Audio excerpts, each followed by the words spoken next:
सीमा टपिला बर्बरता विद्युत कर्मचारी को काठ फाड़िया आक्रमण कर लहुलुहाण कले विद्युत उपभोक्ता।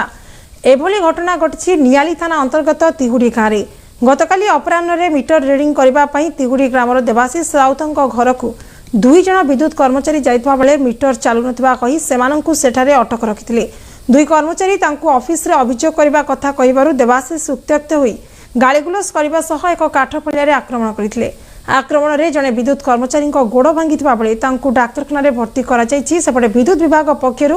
नियाली थाना रे एतला दिया जिया परे एतला को आधार करी पुलिस अधिक तदंत चलाइछि। किसी आलोचना करनी ये आम पिला पचारू सी अटक घरे गोटे थी आमर कबाटे जो दिखाई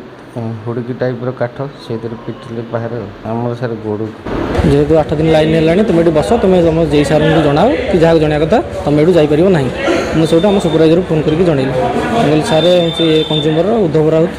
मत ये छाड़ू ना कहते आम लाइन ना है आम ऑफिस जाए कंप्लेन देती है कि जे सार भी रखी रिसीव कर सिग्नेचर मारिकी आउ किसी माने ये सल्यूसन न सी मत बसई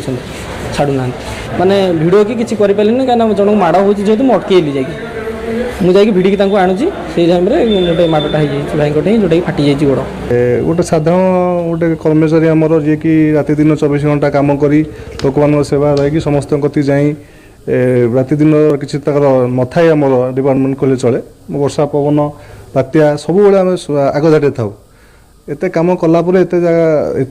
लोक साहाय्य कलापर गोटे कल्प्रिट जी कि माने कौन समाजर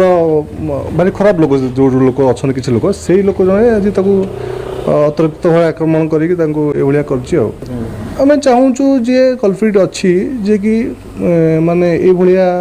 खराब कम कर भूल कम कर आईन अनुजाई जहाँ भी अच्छी दंड मिले।